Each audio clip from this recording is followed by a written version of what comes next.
नमस्कार मित्रों, मैं हूं योगाचार्य तारादत्त ऋषिकेश से। स्वागत है आपका सिद्धि योगा में। हम लोग करने जा रहे हैं शीतली एवं शीतकारी प्राणायाम।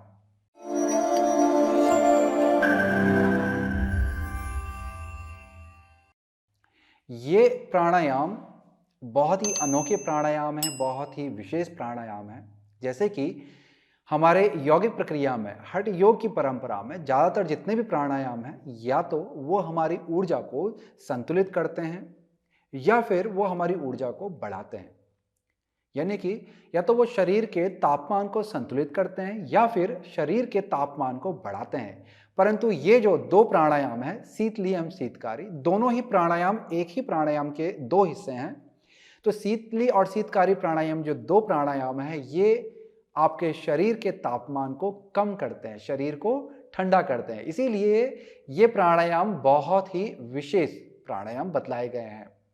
इसीलिए इन प्राणायाम के अभ्यास को हम लोग गर्मियों के दिनों में शरीर के तापमान को ठंडा करने के लिए करते हैं। इस प्राणायाम का जो हिस्सा आप मेरे साथ इस वीडियो के माध्यम से अभ्यास करने जाएंगे, ये हिस्सा है इसकी प्रारंभिक स्थिति।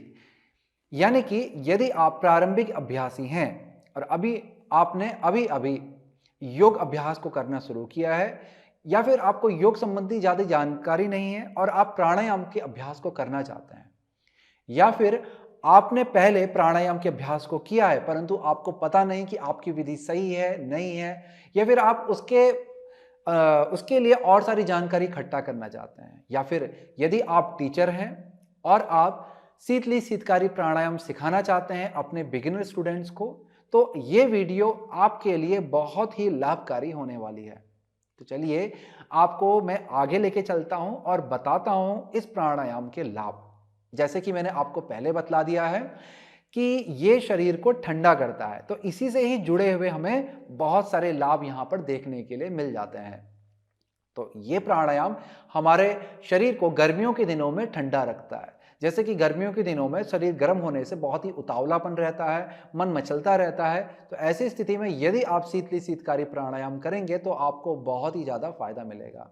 ये ठंडापन आपके शरीर तक ही सीमित नहीं रहता है, क्योंकि जब भी हम लोग किसी ठंडी चीज़ को महसूस करते हैं तो उससे मन मस्तिष्क शांत होने लगता है। ठंडा क्या करता है, हमें शांति की ओर लेके जाता है। जैसे कि रात जब आती है तो हमारे जो वातावरण का जो भी टेम्परेचर है वो क्या होता है, गिरने लगता है, और तापमान जैसे जैसे कम होता है वैसे वैसे रात बढ़ने लगती है और मन मस्तिष्क शांत होने लगता है। तो ऐसे ही जैसे जैसे यहाँ पर शरीर का तापमान गिरेगा वैसे वैसे हमारी नसों और नाड़ियों में भी एक बहुत ही शांत ऊर्जा का प्रवाह होगा। तो ये प्राणायाम आपको, आपके मन को शांति की ओर ले जाने वाला होता है। तो ये आपको चिंताओं से मुक्त कर देगा। जैसे दिनचर्या की जो भी थकान है, चिंताएं हैं, उनसे ये आपको मुक्त करेगा। तो इस अभ्यास को यदि आप अपनी दिनचर्या के बाद में करते हैं, जैसे कि संध्या काल में करते हैं, परंतु तब करें जब तापमान बढ़ा हुआ है, या फिर आप उस समय, जिस समय गर्मियों के दिन होते हैं, और गर्मियों के दिनों में काफ़ी गर्मी रहती है, सूर्यास्त के पहले पहले तो काफ़ी गर्मी रहती है। तो जैसे आप अपने कार्य से घर आ चुके हैं और आप चाहते हैं कि हाँ, मन मस्तिष्क शांत हो जाए, शरीर को भी अच्छा महसूस हो और शरीर भी आराम की अवस्था में जाए, तो ऐसे में आपके लिए शीतली शीतकारी दोनों प्राणायाम बहुत ही लाभकारी हैं। जैसे कि मैंने आपको पहले बतलाया, शीतली शीतकारी एक ही प्राणायाम के दो हिस्से हैं, जो कि आप आगे जाकर के जानेंगे और फिर जानेंगे कि ये किस तरह से कार्य भी करता है। वो भी चीज़ मैं आपको यहाँ पर बतला दूंगा इस वीडियो के माध्यम से।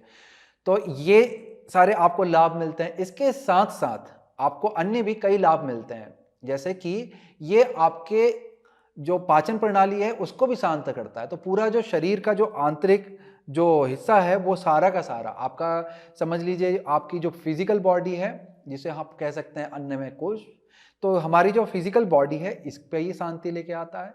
जो फिजिकल बॉडी का जो इंटरनल हिस्सा है, जो आंतरिक हिस्सा है, जैसे कि हमारी पाचन प्रणाली, हृदय की गति वगैरह वगैरह, इन सब में ये शांति लाता है। यहाँ तक कि फेफड़ों में भी, फेफड़ों को भी आराम की अवस्था में ले जाने वाला होता है। जैसे कि लोग क्या करते हैं कि श्वास तेज तेजी से चलती है, यहाँ हाँफते हैं, तो ऐसे में भी ये कहीं ना कहीं आपको लाभ देता है। बस आपको कुछ सावधानियों का ध्यान रखना होता है, जो कि मैं आपको आगे जाके बतलाऊंगा। तो जब पूर्ण शरीर में, देखिए, पूरे शरीर में शांति आएगी, मन में शांति आएगी, तो इससे आपको एक फायदा और मिलता है। तो ये जो प्राणायाम है ये हमें बार बार लगने वाली भूख और प्यास को ये कम करता है। तो जो जो लोग बार बार भूखे हो जाते हैं, जिनको बार बार कुछ खाने का मन करता है, हमेशा मन भटकता रहता है कुछ खाने के लिए, तो उन लोगों के लिए बहुत ही लाभकारी प्राणायाम है। तो उनको ये लाभ देता है कि मन इस तरह से भटकने नहीं देगा और उन्हें अपने अंदर एक सेटिस्फैक्शन की भावना आएगी।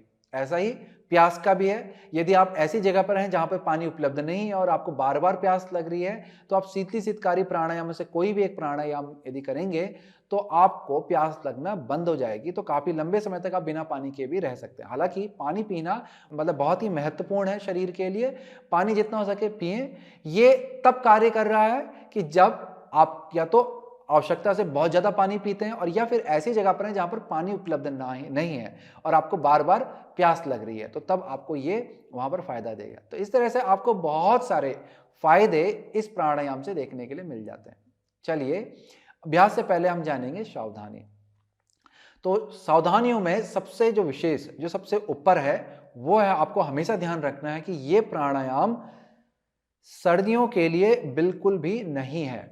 ये सिर्फ गर्म जगह पे, गर्म मौसम में, गर्म इलाके में ही इस प्राणायाम को किया जाता है। ना ही ठंडियों में किया जाता है, ना ही ठंडी जगहों में किया जाता है। तो हमेशा ध्यान रखें कि यदि आपके कमरे का तापमान बहुत कम है तो इस प्राणायाम को ना करें। जैसे कि क्या होता है आजकल, बाहर जब गर्मी पड़ती है तो लोग घर में एसी चला लेते हैं। तो कभी भी एसी को चला करके इस प्राणायाम को ना करें। ना ही एसी को चला के कमरे को ठंडा करके फिर प्राणायाम को करें, और ना ही इस प्राणायाम के बाद में एसी को चलाएं।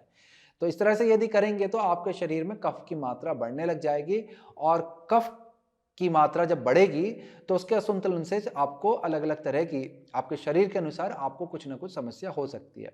तो कभी भी आपको इसे ना ही सर्दियों में करना है और ना ही ठंडी जगह पे करना है।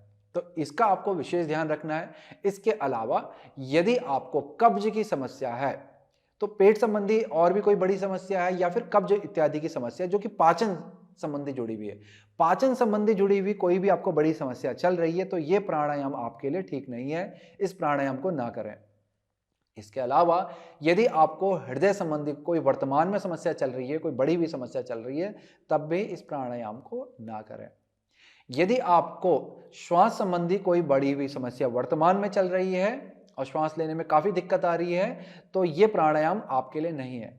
हाँ, जैसे कि आपको कुछ श्वास संबंधी छोटी मोटी समस्या, यह समस्या ऐसी है कि आप दवाई ले रहे हैं और आप काफी ठीक महसूस कर रहे हैं और गर्म जगह पे हैं और इस प्राणायाम का लाभ लेना चाहते हैं, तो आप कर सकते हैं। बस इतना ध्यान रखें कि संख्या ज्यादा ना हो, यानी कि श्वास प्रश्वास जो है आपका वो बहुत ज्यादा लंबा ना हो, बहुत ज्यादा संख्या में ना हो। जैसे कि 20 बार श्वास लेना, 30, 40, 100 बार सांस लेना, वो नहीं होगा।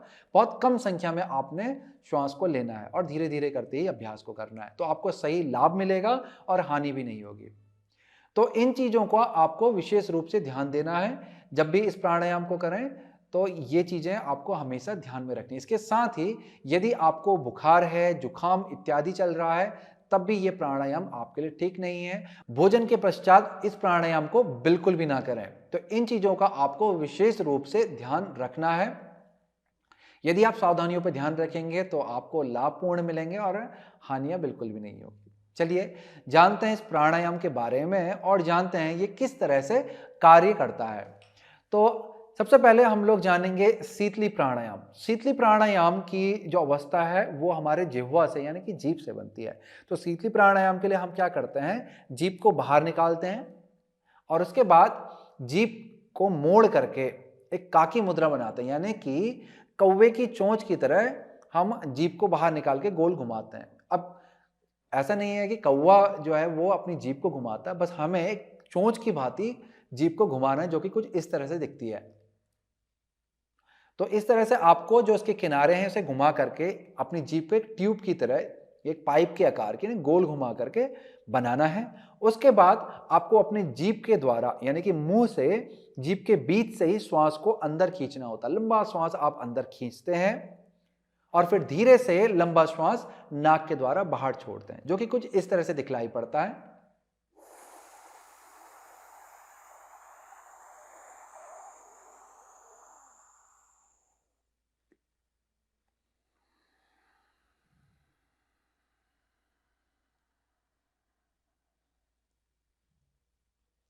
तो इस तरह से अभ्यास के दौरान आपकी आंखें बंद रहती है, आंख को हम नहीं खोलते हैं। यदि आप प्रारंभिक अभ्यासी हैं तो आंखों द्वारा कोई भी मुद्रा नहीं लगती है, आंखों को आप आराम पूर्वक बंद करते हैं और जब आप श्वास छोड़ रहे हैं तो जिह्वा को भी आराम देते हैं अपने तालू पे।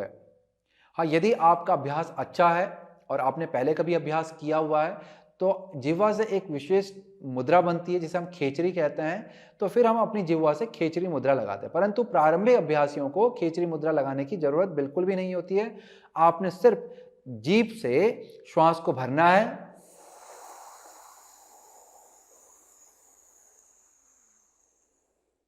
श्वास पूर्ण होते ही मुंह को बंद करेंगे, जीभ को नीचे तालू पे लगा दे और आराम से नाक से लंबा श्वास छोड़ेंगे।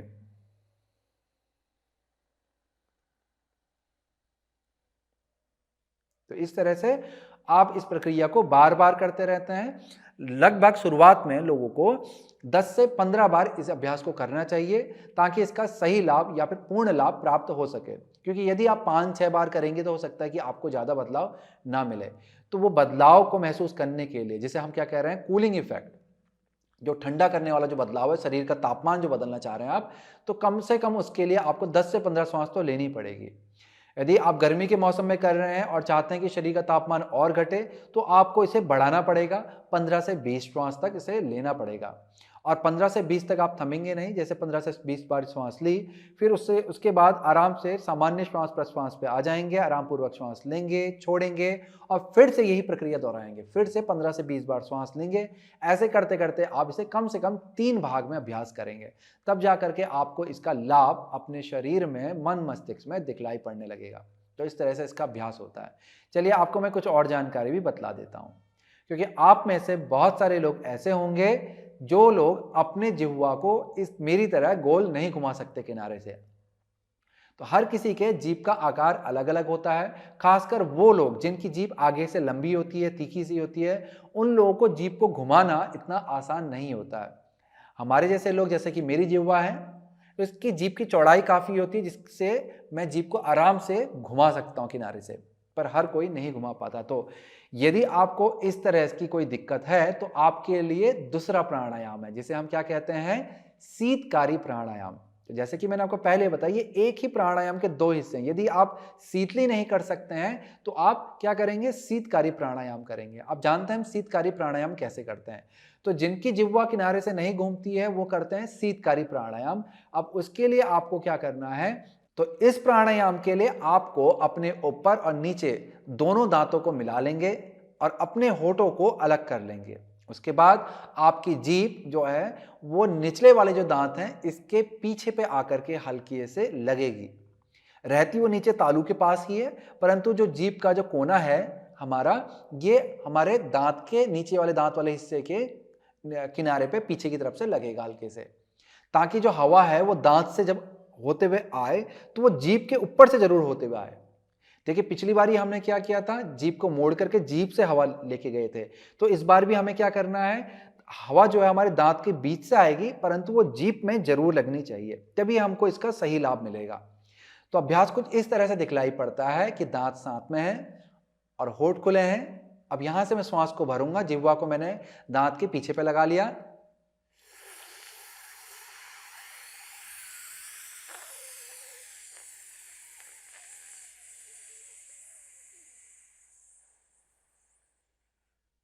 अब मुंह बंद करके आराम से धीमा लंबा गहरा श्वास छोड़ना है।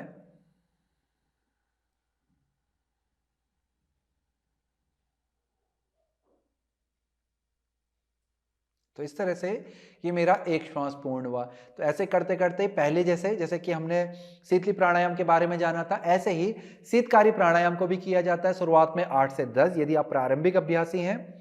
और जैसे जैसे अभ्यास बढ़ता है तो फिर इसका जो अवधि है, जो इसके नंबर हैं, उन्हें आप बढ़ा सकते हैं धीरे धीरे, यानी कि 10 से 15 श्वास, 15 से 20 श्वास, ऐसे करके आप इसे धीरे धीरे करके बढ़ा सकते हैं। अब यहाँ पर ध्यान देने वाली चीज़ है कि यदि आपके जो दांत हैं, जो इनके मसूड़े हैं, वो सेंसिटिव हैं, यानी कि उनमें किसी भी तरह का ठंडा गर्म लगने पे उनमें दर्द होता है, दर्द के अलावा या फिर आपको कुछ भी अजीब सा महसूस होता है दांत से जुड़ा हुआ, तो ये अभ्यास जो दांत वाला है ये आपके लिए बिल्कुल भी नहीं है। आपको जिह्वा वाले ही अभ्यास को करना चाहिए, दांत वाले अभ्यास को बिल्कुल ना करें। यदि आपके आगे के दांत टूटे हुए हैं तो भी ये अभ्यास ठीक से नहीं हो पाएगा, क्योंकि हवा एक ही बार में पूरी अंदर आ जाएगी। देखिए हमने क्या किया था कि दांत मिलाए थे, अब दांतों के बीच में जितना भी छोटी छोटी जगह है वहीं से हमने श्वास को अंदर लिया था। श्वास जो है वो दांत के आगे वाले हिस्से से अंदर आएगी, ना कि बगल से। ये बगल से है, बगल से नहीं आएगी, वो आगे वाले हिस्से से लंबी श्वास अंदर आएगी,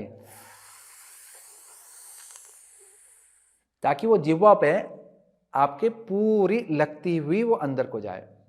ठीक है, तो यदि आपके आगे के दांत टूटे हुए हैं या दांत में कोई समस्या चल रही है वर्तमान में कि ठंडा गर्म होने से आपको दिक्कत आ सकती है, या दांत में कीड़ा लगा हुआ है अभी वर्तमान में उसका दर्द है, तो ये प्राणायाम का ये वाला जो हिस्सा है दांत वाला, ये आप नहीं करेंगे। अब प्रश्न ये बनता है कि यदि मेरी जीवा नहीं घूम सकती है और दांत में भी समस्या है तो क्या ये प्राणायाम मुझे नहीं करना चाहिए? नहीं, ऐसा नहीं है, आप इस प्राणायाम को कर सकते हैं। अब उसके लिए आप क्या करेंगे, आपने जो पहले जो हमारा शीतली प्राणायाम था उसका अभ्यास करेंगे। अब शीतली प्राणायाम के लिए आप क्या करते हैं कि यदि आपकी जिह्वा घूम नहीं सकती है किनारे से, तो आपको जीभ को हल्का सा बाहर निकालना है ऐसे, और उसके बाद श्वास को मुंह से खींचना है, ऐसे निकाल सकते हैं, और हल्का सा जितना मोड़ सकते हैं मोड़ने की कोशिश करें, और उसके बाद फिर मुंह से होंठ को थोड़ा छोटा रखेंगे, फिर मुंह से श्वास को खींचेंगे, जो कि कुछ इस तरह से दिखेगी। तो ये जो हवा थी ये मेरे जीभ पे लगती हुई अंदर को गई, उसके बाद नाक से श्वास छोड़ूंगा।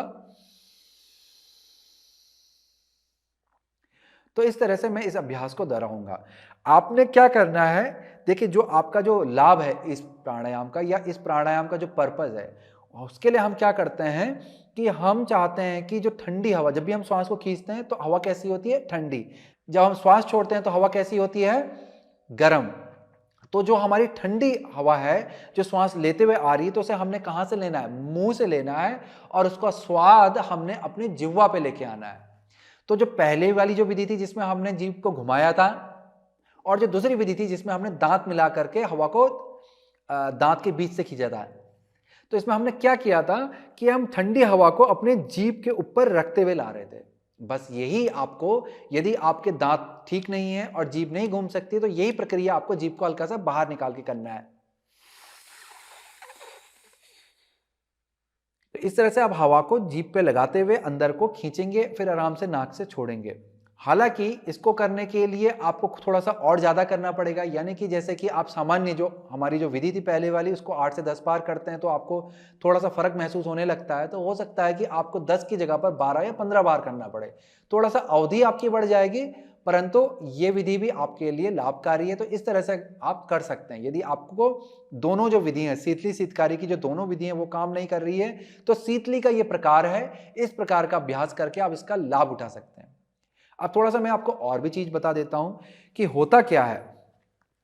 जैसे कि कभी आपने ध्यान दिया होगा कि आपको किसी भोजन को खाने की बड़ी लालसा सी रहती है, काफी दिन से उसके बारे में सोच रहे हैं, आपको लालसा है, और वो भोजन यदि आपको मिल जाए, जैसे कि सामान्य लोगों को इस तरह की जो क्रेविंग हम बोलते हैं अंग्रेजी का शब्द, ऐसी जो क्रेविंग है वो आइसक्रीम इत्यादि, चॉकलेट इत्यादि या कुछ और अन्य चीज खाने की होती है, तो जब वो उस चीज को खाते हैं तो स्वाद तो जिह्वा ले रही होती है, परंतु उसे वो पूरा, उसकी जो ऊर्जा है उसे वो पूरे शरीर में महसूस करते हैं। उसकी जो खुशी है, उसकी जो ऊर्जा है, उसे हम क्या करते हैं? पूरे शरीर में महसूस करते हैं उस समय पे। तो कुछ इसी तरह से इस प्राणायाम का कार्य होता है कि आपको क्या करना है, हम चाहते हैं शरीर को ठंडा करना, तो उस ठंड का स्वाद हम अपनी जिह्वा पे लेके आते हैं। और जिह्वा पे हमेशा ध्यान रखिए, जिह्वा पे जो स्वाद जाता है वो बहुत ही ऊर्जात्मक रूप से शरीर पे, मन मस्तिष्क पे कार्य करता है। तो यहां से वो क्या करेगा, हमारे मस्तिष्क पे संदेश भेजेगा कि ये जो व्यक्ति है ये कुछ ठंडा होना चाहता है, ये ठंडा चाहता है। तो वो जो हमारा यहाँ का से जो संदेश गया मस्तिष्क पे, फिर वो मस्तिष्क जो संदेश पूरे शरीर पे भेजेगा, वो नाड़ियों के द्वारा वो संदेश पूरे शरीर पर जाएगा और पूरे शरीर को ठंडा महसूस होने लगेगा। तो पूरे शरीर का तापमान गिरने लगेगा, हृदय की गति भी धीमी हो जाएगी और यहाँ पर शरीर जो है हमारा धीरे धीरे ठंडा होने लगेगा। तो इस तरह से ये कार्य करता है कि यहाँ से संदेश हमारे मस्तिष्क पे जाता है और मस्तिष्क के द्वारा धीरे धीरे वो हमारे पूरे शरीर में प्रसारित होता है वो संदेश। और फिर वहाँ से क्या होगा कि आपके हृदय की जो गति वो धीमी होने लग जाएगी। अब शरीर को पता चल जाएगा कि अब हमें अपने तापमान को धीरे धीरे कम करना है। तो शरीर अपने आप में इतना ताकतवर होता है कि वो तापमान को घटा भी सकता है और बढ़ा भी सकता है। हम यहाँ पर सिर्फ क्या करते हैं, एक तरह का सिग्नल देते हैं। हम इस ठंडी श्वास के द्वारा शरीर को एक सिग्नल दे रहे हैं कि हम अपने शरीर को ठंडा करना चाहते हैं। तो इस तरह से ये क्या है कि ये जो आपका प्राणायाम है इस तरह से ये कार्य करता है कि जैसे कि मैंने आपको उदाहरण दे दिया, जैसे कि किसी तरह का भोजन जब आप करते हैं तो वो किस तरह से शरीर पर लगता है। तो यदि आप लोग कुछ लोग आप में से ये चीज़ जानते भी होंगे कि भोजन स्वादिष्ट होना कितना जरूरी है। भोजन जितना ज़्यादा स्वादिष्ट होगा, जितनी अच्छी उसकी खुशबू होगी, जितना वो स्वादिष्ट होगा, उतना ही ज़्यादा वो शरीर पे लगेगा। तो यदि आपका जो भोजन है उसकी खुशबू अच्छी नहीं होगी, उसका स्वाद अच्छा नहीं होगा, तो इतना है कि वो भोजन उतना अच्छे से शरीर पर नहीं लगेगा जितना कि एक स्वादिष्ट भोजन।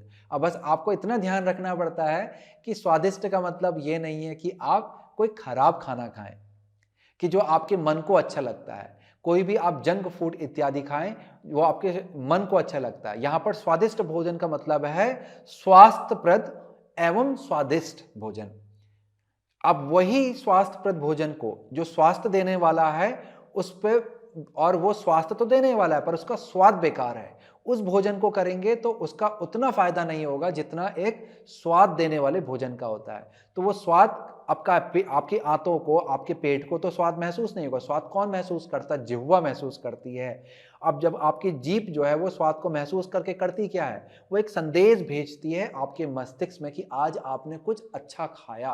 तो पूरा जो मस्तिष्क है वो एक अच्छा महसूस करता है और वो पूरे शरीर को संदेश भेजता है कि आपके अंदर आपको आज कुछ अच्छा मिलने वाला है। तो उससे क्या हो जाता है कि पूरी जो हमारी पाचन प्रणाली है, शरीर के जो और कार्य हैं, वो एकदम से खुश हो जाते हैं और उनके कार्यों में तेजी आने लगती है। जैसे कि एक पिता अपने बच्चों को यदि बोलता है कि आज मैं आपको कुछ दूंगा, तो बच्चे पढ़ने में मन लगाते हैं या घर के अन्य कार्यों में भी मन लगाते हैं। तो ऐसा ही कुछ समझ लीजिए कि मस्तिष्क जो है वो संदेश भेजता है और वही संदेश पूरे शरीर में बढ़ता है और वो पूरा शरीर उसी ओर को लग जाता है। तो कुछ इसी तरह से आपका ये प्राणायाम भी यहाँ पर कार्य करता है। तो ये सारी जानकारी थी हमारी शीतली और शीतकारी प्राणायाम से जुड़ी हुई। चलिए कुछ बार हम लोग इस अभ्यास को करके इस अभ्यास का अनुभव करते हैं साथ में। तो सबसे पहले हम लोग करने जा रहे हैं शीतली प्राणायाम।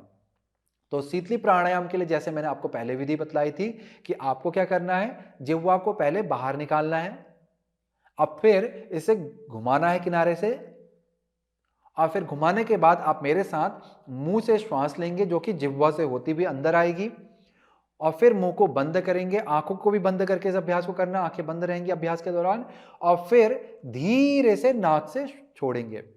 और जब आप श्वास लेंगे, आप जो मुंह से श्वास ले रहे हैं वो भी लंबा, धीमा, गहरा होगा। उसमें उतावलापन नहीं दिखाना है, बहुत तेजी से नहीं लेनी है, ऐसे नहीं करना, बहुत ही आराम से श्वास लेनी है, बहुत ही लंबा, धीमा, गहरा होगा। अब जो लोग अपनी जिह्वा को घुमा नहीं सकते हैं वो क्या करेंगे, शीतकारी प्राणायाम का अभ्यास करेंगे, जिसमें दांत मिलाएंगे और होठों को हटा देंगे और जीभ को दांत के पीछे, निचले वाले जो दांत हैं इनके पीछे से लगा देंगे, जीभ का आगे वाला हिस्सा, और बाकी हिस्सा जो जीभ का नीचे तालू पे लगा रहेगा। तो इस तरह से जीभ आपकी आगे आ जाएगी। फिर श्वास आपने कहां से, दांत के बीच से लेनी है और फिर नाक से छोड़नी है। यदि आपके दांत में समस्या है, जीभ नहीं घूम सकती, तो तीसरी विधि जो मैंने आपको बताई थी आपने वो करनी है कि जीभ को बाहर निकालना है और फिर सांस को भरना है। अब यहां पर ध्यान देंगे, देखिए मेरे होठ, मुंह ज्यादा नहीं खुला है, ऐसे नहीं खुला हुआ है, मेरा मुंह छोटा खुला हुआ है, होठ भी पास में है, क्योंकि अगर मुंह पूरा खुल जाएगा तो सांस एक ही बार में अंदर आ दिया, आपको कुछ महसूस नहीं होगा जिह्वा में, और भी थोड़ा सा गर्म श्वास ही लगेगी। तो आपको क्या करना है कि अपने मुंह को थोड़ा छोटा करना है, होठों को एक दूसरे के पास में लाना है, ताकि जब हवा अंदर आए तो वो हवा पतली होके आए, ताकि अच्छे से वो हवा आपकी जिह्वा पे पूर्ण रूप से लगती हुई अंदर को आए। क्योंकि कुछ इस तरह से होगी। तो चलिएगा हम लोग चलते हैं अभ्यास की ओर। मैं कर रहा हूं यहां पर शीतली प्राणायाम, आप शीतकारी भी कर सकते हैं, और उसका जो शीतली का जो मैंने दूसरा प्रकार बतलाया, आप अपने शरीर के अनुसार उसे कर सकते हैं। हम लोग 5 बार साथ में इस प्राणायाम का अभ्यास करेंगे। तो यहाँ पर इस वीडियो में मैं 5 बार तक करूँगा, ताकि आपको इसकी एक अच्छी समझ मेरे साथ में हो जाए। जब आपको समझ हो जाएगी तो फिर आप इस अभ्यास को स्वयं से कर सकते हैं, और शुरुआत में ही कम से कम 8 से 10 बार इसे जरूर करें, और फिर धीरे धीरे इसे बढ़ाते रहें। 10 से 12, 15, 20 ऐसे करके इसे बढ़ाते रहें, और 3 भागों में विभाजित करें। यानी कि आपने 8 से 10 एक बार किया, फिर थोड़ा आराम किया, सामान्य श्वास में आ गए, फिर 8 से 10 किया, फिर थोड़ा सा रुके, कुछ क्षण रुकना है, कुछ श्वास लेनी है, और फिर से आपने अभ्यास करना। तो इस तरह से करेंगे। चलिए अभी हम लोग सिर्फ एक बार करने जा रहे हैं, और इसमें हम लोग 5 बार श्वास और प्रश्वास करेंगे।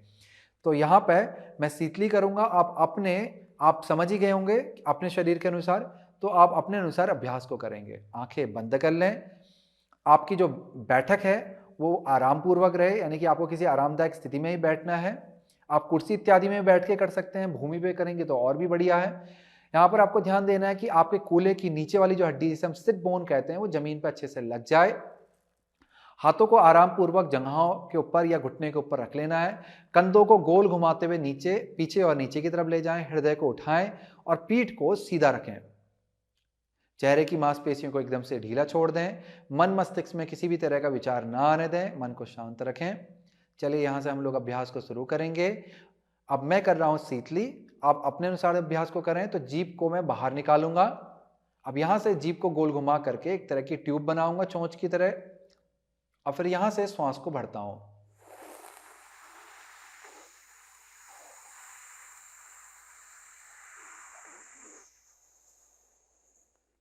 अब मुंह बंद करके श्वास को नाक से छोड़ेंगे धीरे धीरे।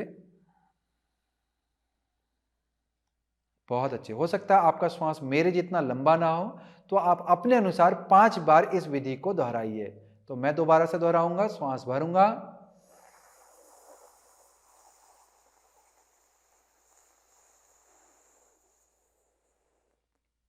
फिर मुंह बंद करके धीरे से श्वास को मैं नाक से बाहर छोड़ूंगा,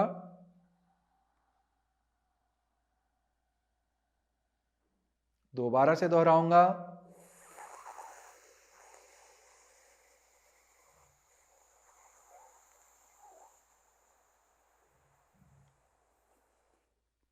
अब धीरे से नाक से छोड़ूंगा,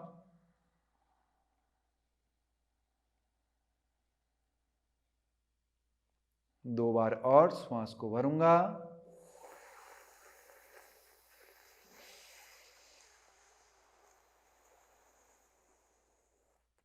अब धीरे से श्वास को छोड़ूंगा। अब मैं यहां पर अपना आखिरी श्वास लेने जा रहा हूं। आप अपने अनुसार करते रहिए अपने अभ्यास को।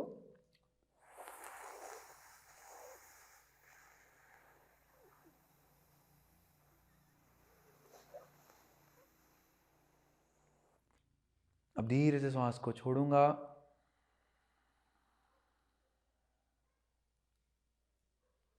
यहां पर अभ्यास की समाप्ति के बाद कुछ देर तक आपको आंखों को बंद ही रखना है। यदि आप इसके दूसरे भाग का अभ्यास करेंगे तो फिर तो इसे बंद ही रखें, और फिर दूसरे भाग के अभ्यास की ओर लग जाएं। अब यहां पर हम लोग सिर्फ एक ही बार इसे अभ्यास कर रहे हैं, तो अब यहां से हम धीरे धीरे अपनी आंखों को खोलेंगे। तो यह अभ्यास था शीतली का। अब मैं आपके साथ में शीतकारी दोहराऊंगा, ताकि आपको शीतकारी की विधि अच्छे से दिखाई पड़े, समझ आई पड़े। आप चाहें तो मेरे साथ अभ्यास कर सकते हैं। तो इसे मैं 5 बार दोहराऊंगा, और फिर इसे आप स्वयं से अभ्यास कर सकते हैं। शीतकारी प्राणायाम के लिए मैं अपने दांतों को मिलाऊंगा और अपने होठों को अलग कर दूंगा। जीभ को पीछे से निचले वाले दांतों के पीछे पे जाके लगाऊंगा, और जिह्वा को तालू पे आराम पूर्वक रहने दूंगा। अब अभ्यास कुछ इस तरह से लगेगा। पीठ सीधी रखनी है, आराम की स्थिति में बैठे रहना है, दांत मिलेंगे, होठ खुलेंगे, श्वास भरूंगा, श्वास जिह्वा से होते हुए अंदर को जाएगी।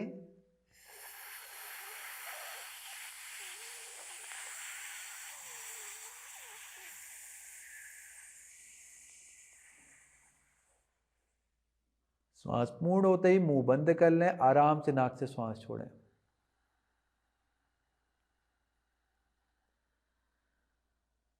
तो ये हुआ एक बार। ऐसे ही 4 बार और दोहराने जा रहा हूं। श्वास भरूंगा,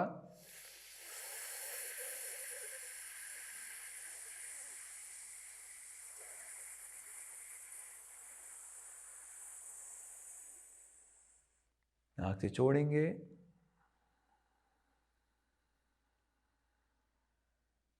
3 बार और श्वास भरूंगा,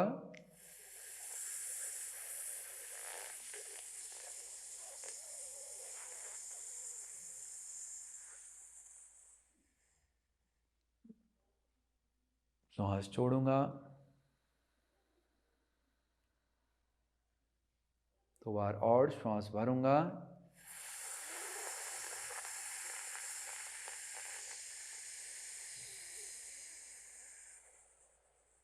श्वास छोड़ूंगा और आखिरी बार श्वास भरूंगा,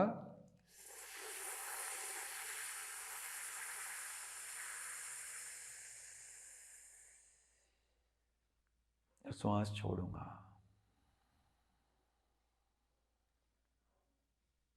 आंखों को अभ्यास के पश्चात कुछ देर तक बंद ही रखेंगे। कुछ क्षण बंद रखने के पश्चात फिर धीरे धीरे करते ही आंखों को खोलें। तो यहाँ पर हमने शीतली प्राणायाम जाना, शीतकारी प्राणायाम जाना, और यदि आपसे दोनों में से कोई भी नहीं हो सकता है तो शीतली का ही मैंने आपको एक प्रकार बतलाया, और इस प्राणायाम से क्या फ़ायदे हैं इसकी सावधानी बतलाई। यहाँ तक ये भी मैंने आपको इस वीडियो के माध्यम से बतला दिया कि किस तरह से ये कार्य करता है। तो आपको लगभग मैंने एक हर तरह की समझ दे दी जो कि एक प्रारंभिक अभ्यासी को होनी चाहिए, एक समझ आनी चाहिए। तो अभ्यास को आपने धीरे धीरे करके ही अपना बढ़ाना है, और इसे हमेशा ध्यान रखें कि सिर्फ गर्मियों के दिनों या गर्म जगह पे ही करें, ठंडी जगह पे बिल्कुल भी ना अभ्यास करें। और बुखार इत्यादि जो एक आम समस्या रहती है, या जुखाम जैसे आम समस्या है, तो ऐसी समस्याओं के समय में भी इस प्राणायाम के अभ्यास को बिल्कुल भी ना करें, ताकि आपको भाई हानि ना हो। और जब भी आप अभ्यास करें सही तरीके से करेंगे तो आपको सही लाभ होंगे, और लाभ भी आपके आगे जा कर के धीरे धीरे बढ़ जाएंगे। तो ये थी इसकी प्रारंभिक स्थिति, जो इसका जो प्रारंभिक स्वरूप है, या आप उसको बिगिनर स्टेज कह सकते हैं। अब यही अभ्यास आगे जा कर के बढ़ करके जब उच्चतम श्रृंखला की ओर बढ़ता है, इंटरमीडिएट स्टेज पे जब जाता है, तो इसमें हम लोग फिर कुंभक का प्रयोग करते हैं, यानी कि श्वास को रोकने का प्रयोग करते हैं। और फिर जब ये एडवांस पे जाता है, यानी कि उच्चतम श्रृंखला की ओर जाता है, फिर हम लोग कुंभक के साथ में बंधों का और विशेष मुद्राओं का प्रयोग करते हैं। तो इस तरह से ये प्राणायाम जो है, जो एक साधारण सा प्राणायाम है, ये आगे जाकर के इसकी कठिन स्थितियां भी बनती हैं। तो ये सारी जानकारी थी हमारी जुड़ी हुई शीतली एवं शीतकारी प्राणायाम से। तो इसी के साथ लेता हूं मैं इस वीडियो से विराम। नमस्कार।